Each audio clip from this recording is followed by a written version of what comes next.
Please allow Paul to teach you things. Are you ready? Dun, dun, dun, dun. Welcome to the third installment of Please Allow Paul to Teach You Things. 1? No way. 2?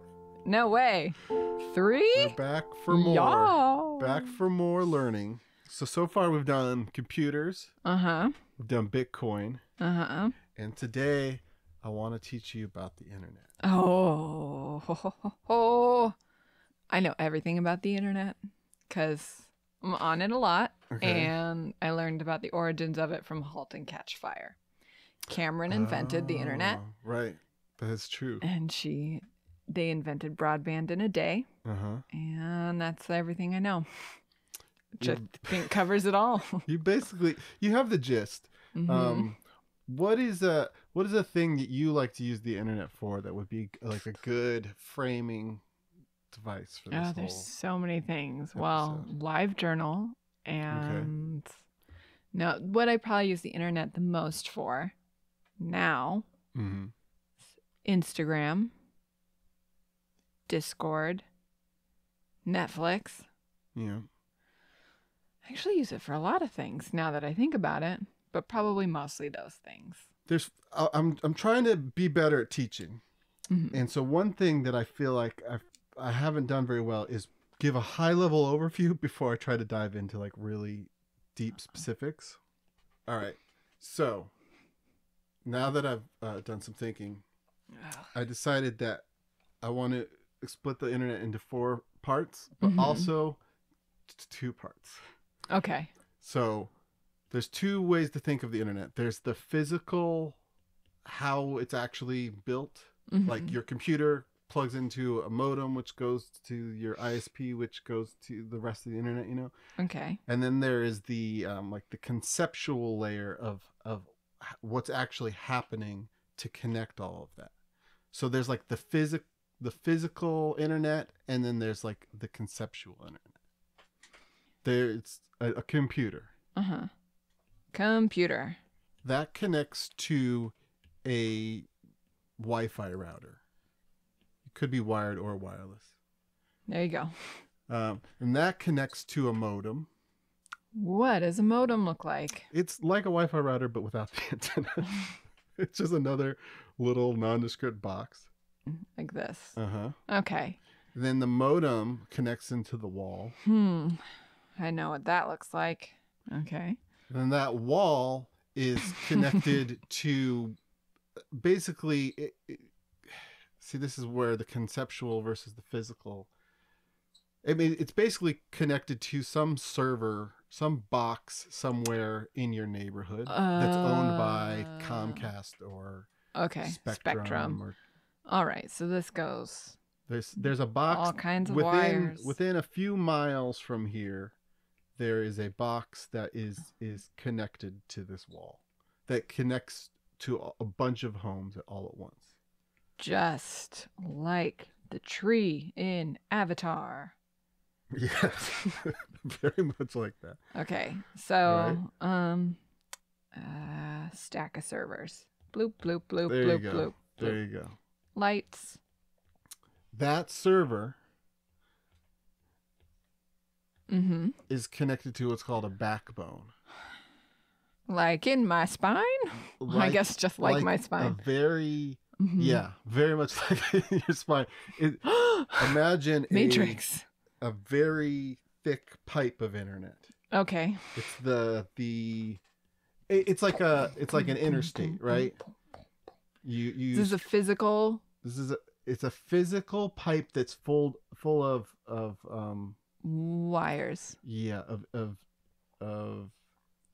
fiber optic cables. Oh.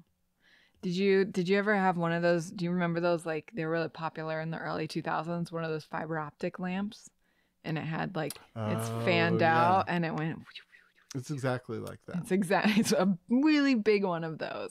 No, it's just got a bunch of those in it, right? Yeah. Cool. And then that backbone connects to another box, and then that box connects to other backbones. But what eventually happens is you find another box that's Like you just do this whole diagram in reverse. Oh. Right? Reverse it. But like a duplicate of it. Oh. Right? Okay. Duplicate it. And And then reverse it. Nice. And then put that on the other side. Oh. Right? Okay. So if two people are talking to each other, Mm-hmm. there's one person on the computer to the left. You could call that like Alice. And then the computer on the right could be Bob. I'm going to go with George Push Dragon. So for Alice to communicate with George Push Dragon, let's say they're both using Discord, right? Alice posts a message using her computer. Okay. Goes wirelessly to the Wi-Fi router.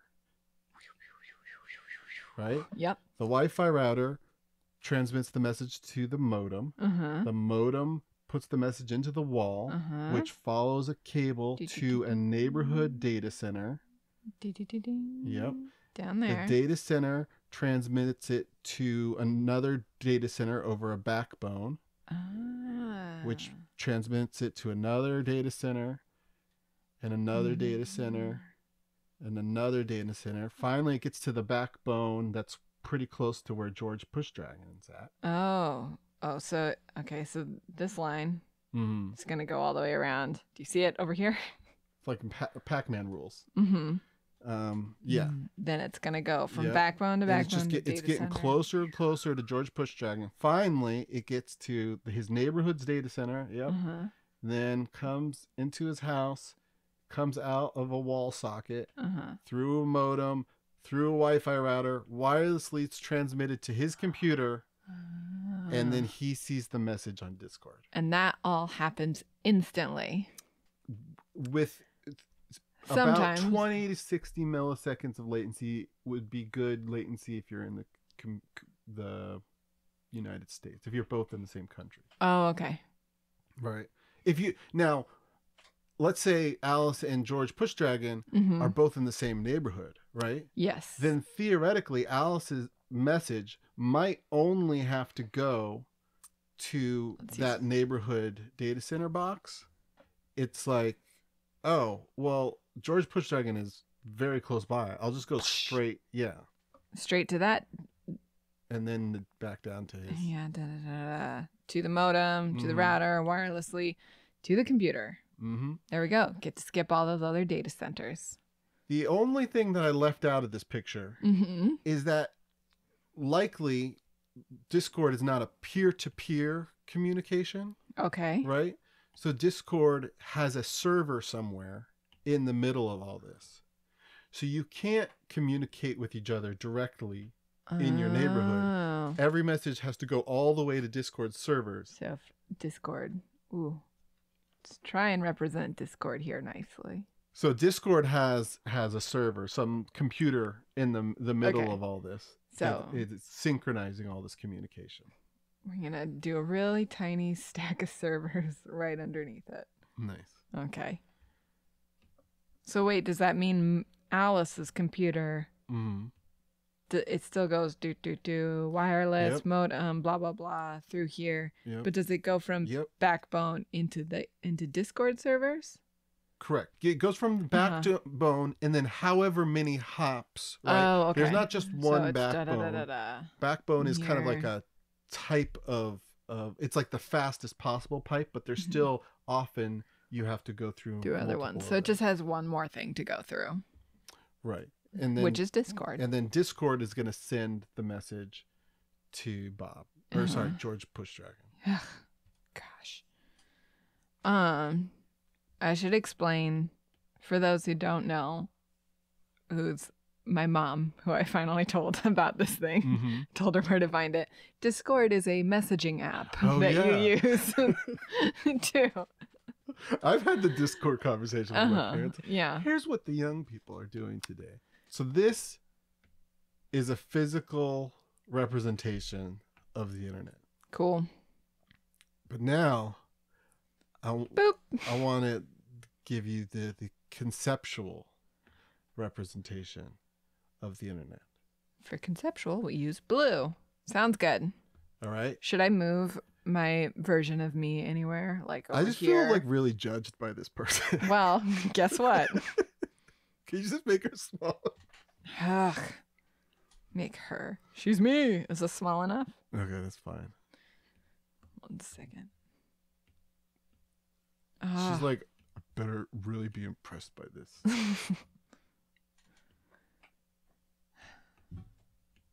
I'm getting a little bit more angry. I'm looking directly at you. Okay.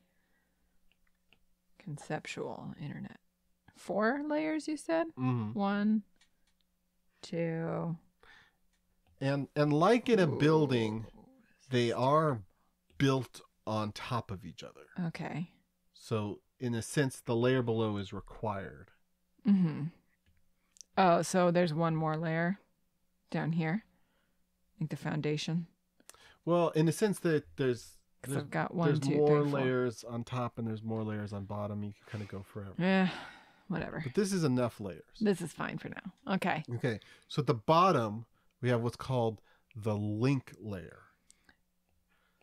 Link layer. And in a sense, this is kind of like that physical diagram we did. Oh, okay. It's like things like Wi-Fi, Ethernet, the backbone, like the how messages go through networks. All right. On top of that is the internet layer. There's a layer called internet. That seems redundant. The internet, you don't have an internet if you don't have an internet protocol. But you need all these other layers to manifest. On top of the internet layer is the transport. Transport. That rhymes with Jansport. Do you carry things in the transport? I'm sorry. You actually do carry things in the... Yes! Knew it. I got a better thing for the internet. Okay. The internet layer is like the map and the directions and the speed limits. It's like all the rules. And then the link layer is like the actual highways. It's a highway. And then the final layer for this is the application layer. Application layer. Where you keep all your apps? It's the books in your backpack. It's what has been carried by the transport. Okay. So we have these 4 layers, right? Mm-hmm. So the link layer is just tubes, it's roads, it's how this data gets moved around. The internet layer describes like it's a set of rules for which road to take when. Then the transport layer is the method for actually conveying data. And then the application layer is the whole point of everything you're trying to do. Okay. So we have these layers. Mm-hmm. I've just realized that I've been really remiss in something. Mm-hmm. I haven't defined what the internet is. Oh, yeah. It's because we kind of know what it is in our heart. We know in our heart. It's what connects us all. Do you know what a network is? I would assume it's a thing that many computers are connected to. Right. You connect a bunch of computers and now they are a network. Yes. An internet Mm-hmm. is a network of networks. Right? Okay. And it kind of works like 6 degrees of separation. Mm-hmm. If you know one person who knows another person, you are in that that swarm of all the people who know Kevin Bacon. And at the center of it all, you got there before I did. It's pretty hard. You could be like an isolated tribe, right? That doesn't know Kevin Bacon, even tangentially. So that would be an intranet. Oh. Right? It's a network of networks that's not connected directly, in a sense, to, or somehow separated from the internet, because we really only have one internet. That's what the intranet is. I want to be on that. There are lots of intranets. Oh. So like a large corporation, for instance, will have an intranet, like Sprint or IBM.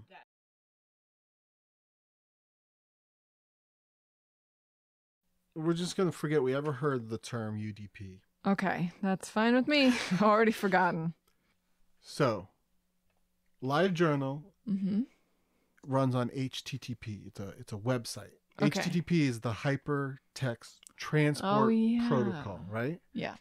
And so websites, they're hypertext. And the HTTP is a way. The HT and HTML, does that mean hypertext, or is that a different thing? Oh. HTML is hypertext markup language. Wow. So hypertext is basically the idea of it's like text, but there's links in it. Text, but links. So you have URLs, right? Yes. So let's say you want to go to livejournal.com, right? That'll be your first step. So when you type in livejournal.com, your web browser sends a message. Oh my gosh, how does this even work? It sends a message over the internet to basically what's called a DNS server, a domain name server. Right? So there's a server somewhere on the internet. There's a ton of these, actually. I've heard the letters DNS before. Right. So there's a DNS server that says, oh, livejournal.com, that can be found at this specific IP address. Oh, okay. Wait, I wanna do a cute drawing. How should we represent DNS server? What does that look like? A DNS server is it's like a phone book. Okay. So DNS server, what did it say? So the DNS server returns an IP address. Okay. But you had it talking, which is why I felt the need to give it a heart. You said livejournal.com to the DNS server. The DNS server said 68.149. Something like that. LJ, please. And that is the location of the server that actually has the LiveJournal webpage on it. Okay, right? So like the actual physical server. So say LiveJournal servers are in Kansas, and so it finds the IP address in Kansas, and it goes to that server. Okay, where the it's the IP address of a physical box that exists somewhere, but it's only denoted by this virtual address. Amazon. We were talking about this a long time ago. Doesn't Amazon keep all of theirs around Grand Coulee? A lot of the cloud services, I think Amazon, Google, and somebody else, I think, a lot of people are around Grand Coulee. Yeah, there's a ton. Pacific Northwest, we've got all your internet. Basically, I mean, those companies have a bunch of different data centers. Yeah. But they will basically put big data centers anywhere they can find really cheap power. Okay. And dams are one place. And so that's an interesting point. Does that mean there's one next to Hoover? Possible. If the electricity is cheap, then probably. I don't know how cheap it is. Anyway, sorry. A DNS server, it's not like there can only ever be one address. It's not like Highlanders. It's not like Highlander. If you go to livejournal.com, if LiveJournal has a server that's pretty close to you, like the DNS server will, or I don't know, somebody in this chain is going to do its best effort to give you the IP address of a web server that's not too many hops away. Okay. So anyways, so this address comes back from the DNS server to your computer, right? And so your computer's now knows where to find the LiveJournal webpage that it wanted in the first place, right? It asked for livejournal.com. It received a number back from the DNS server, and now it will go out on the internet. Okay. and follow a path. So this is like the journey of this packet. Okay. Right? So it starts at your computer. All right. Goes to the Wi-Fi router, right? Okay.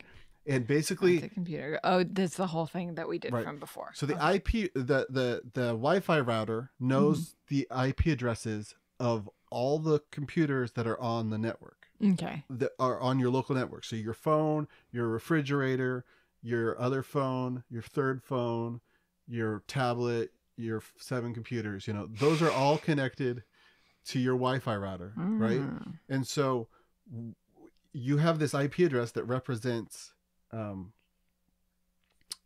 LiveJournal, and you're basically asking your Wi-Fi router, is this address here? And the Wi-Fi router says, no, it must be on the internet. It must be, and I am a network, and it's not on this network. So it must be on another. Yeah, it must be network. On another network somewhere out in the world. So I'm going to send it up the chain. I'm going to send it to the cable modem, which is going to send it straight to that neighborhood server, right? Oh, okay.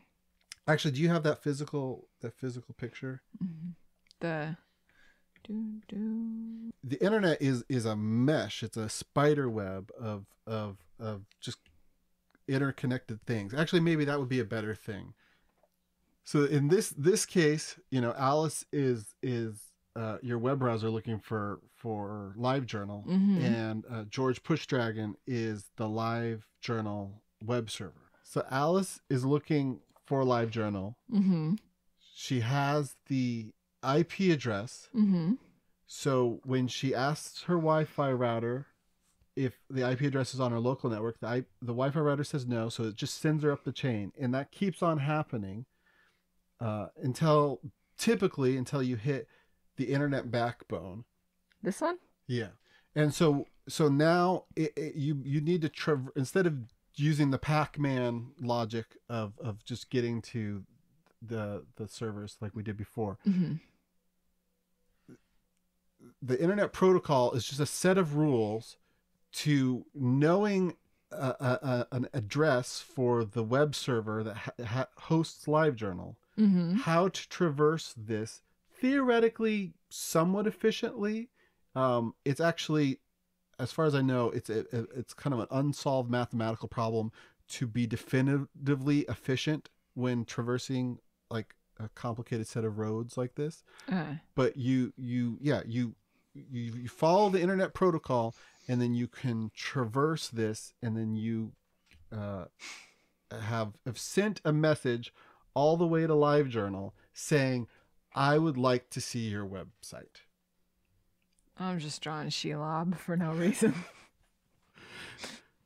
In HTTP terms, it's a oh, see, now I got confused because I remember that the web is different than the internet.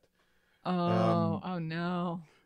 So I just realized that the web was probably a poor choice of words. Probably because people typically use the World Wide Web. Like the web is the web of interlinked documents. I like to say the net, like the hit film. And then the net is the internet, the network of networks. But either way, you got to traverse things. I mean, it is like, have you ever played like the Kevin Bacon game using Wikipedia? No. But can you conceive how it would work? I guess so. Like if you're reading an article about like bamboo. Yes.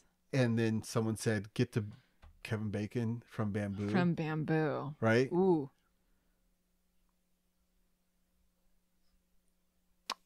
I don't even know what to click on first. I'm trying to think of like, okay, so if I went from bamboo, so it would have to be like it would have to be a link in the Wikipedia article. Yeah. So it'd be like places. Okay.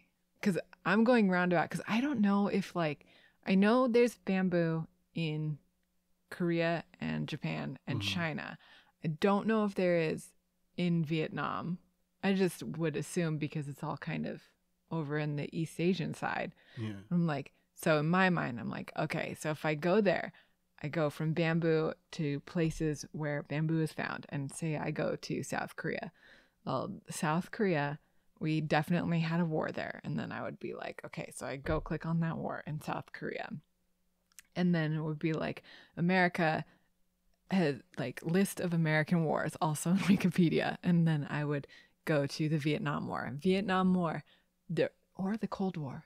No, go with Vietnam War or Cold War. And then that would lead me to the space race, which would lead me to the Apollo missions, which would lead me to Apollo 13, which would lead me to the movie, which would lead me to Kevin Bacon, who starred in the film Apollo 13 with Tom Hanks.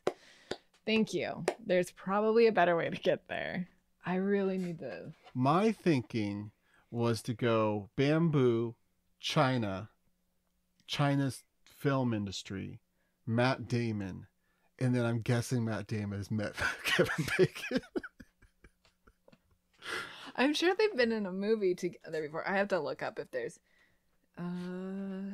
Yep, bamboo tree is a significant symbol in both Vietnamese culture and daily life. So they do have bamboo there.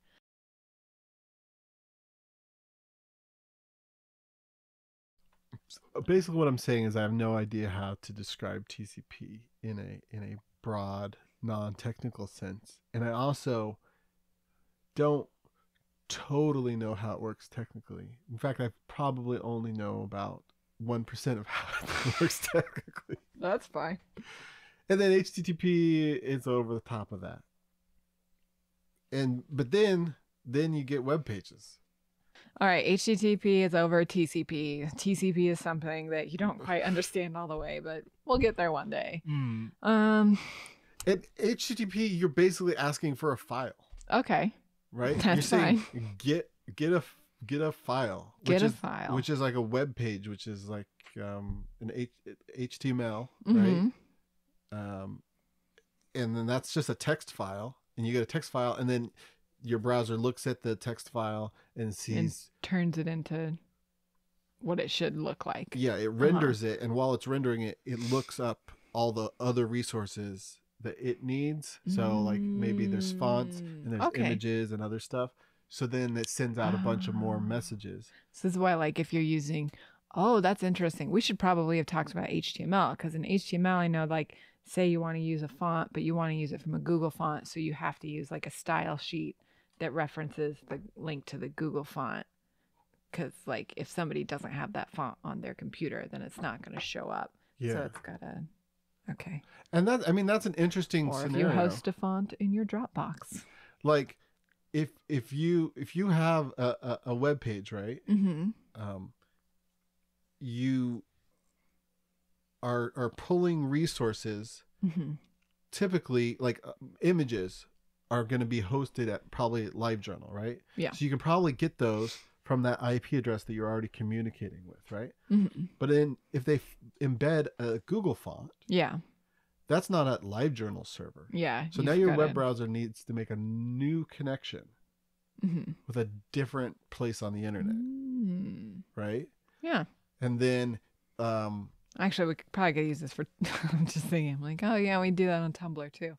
Yeah, it's a whole lot of things. Right, and then if you have like JavaScript or sometimes like CS, there's all sorts of stuff that can be embedded all sorts of places. And so when you download a website, a ton of communication happens over the internet with a bunch of different servers, typically. Mm-hmm. And I haven't even talked about hosting MIDI files yet. The internet in the early 2000s was a very special place. Did you ever hear of Gopher? No. So Gopher is like, instead of using HTTP, have you ever heard of FTP? I've heard of it. So that's a file transfer protocol. Okay. So that's just a totally different thing you can use the internet for. Instead of using it for the web, you can just connect to FTP servers or Gopher servers, which were like the web, but just basically without the graphics. Okay. There's also, let's see, other things that the internet can be used for. Netflix. which is I feel like now it's next time we do this, instead of doing just the internet as a whole, which I'm understanding more, do something like building a website and how that works and why it works. Because I can tell you exactly, like, so if I wanted to do CSS for something, I would have to do what do you call the little triangle guys? The greater than, less thans. Oh, brackets? Yeah, that would be like brackets. Open bracket, style, close bracket, background body URL, background color, it's background fixed, blah, blah, blah. I could tell you exactly how to do all of that. Can't tell you why it works. Why? Just know it does.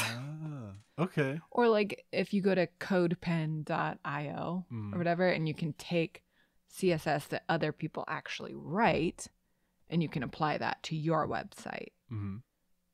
How's that work? And style sheets. How's that work? This is great. So does that kind of make? Do you have a? I have vibe? a superficial idea of what it all means and how it all works, without getting into like the user datagram protocol and blah blah blah. Right. So transport layer, stuff like TCP. That was probably the worst explaining I did. Application layer. You're fine. It's like the HTTP and lots of other things. The internet layer is how to navigate, and the link layer is the actual set of internet layer is how to navigate between networks, and the link layer is how the networks are actually built. Hey, Paul. Yeah.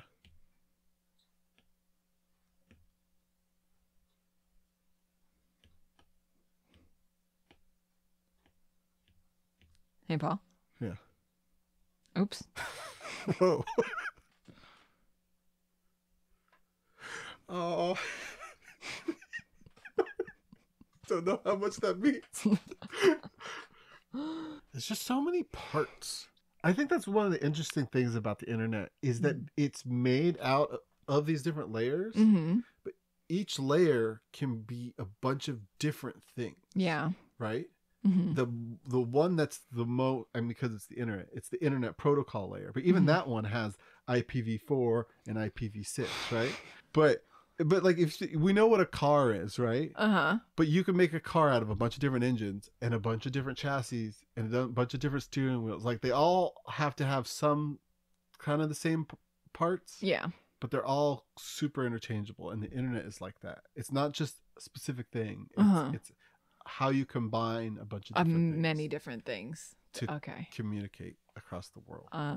Give me another whatchamacallit to Kevin Bacon thing. Really want to test my knowledge. Bamboo is really good.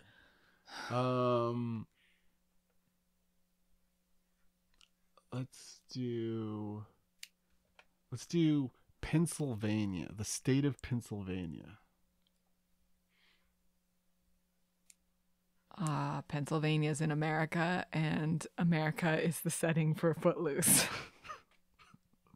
Wait, but that's not. You're not gonna find Footloose if you scroll really far down on the America Wikipedia page. Yeah, you are. If you go into states, and then if you look into towns, and you find whatever town, whatchamacallit, Footloose takes place in. I've never seen Footloose.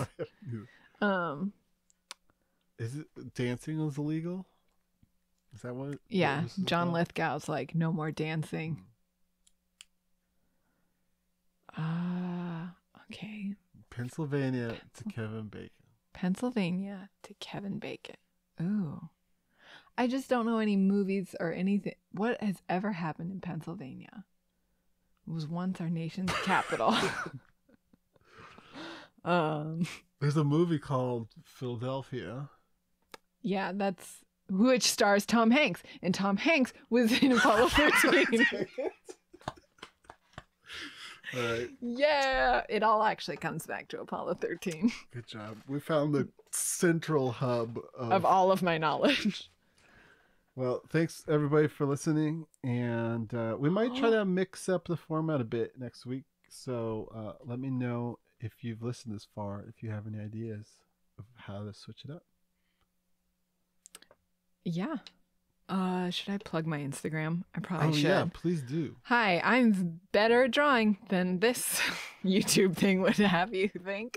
So if you want to look at what I draw, you can go to Instagram at mhop, that's MHOPP 89. It's an 89 at Instagram. And all my stuff's there. mhop 89. Mm-hmm.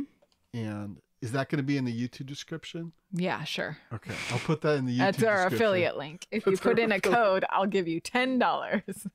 Nice. I won't give you any money. But yes, Megan does a lot of drawing that is not terrible, hasty diagrams of poor analogies to TCP. You know, though, I did that one. So I use the synthwave brushes, which are actually the neon brush pack and the mid-century brush pack, and they're both by Mix KS, MIKS.